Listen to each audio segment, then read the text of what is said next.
સૌથી પહેલા એ શર્મસાર કરતી ઘટનાની વાત કરવી છે જે છોટાઉદેપુરથી સામે આવી છે।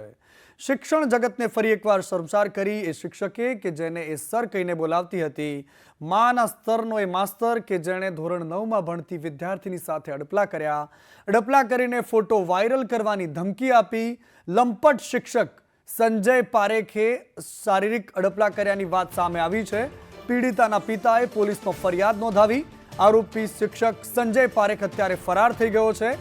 આવા શિક્ષકો ગુજરાતના ભાવિને ક્યાં લઈને જશે એક સૌથી મોટો પ્રશ્ન છે।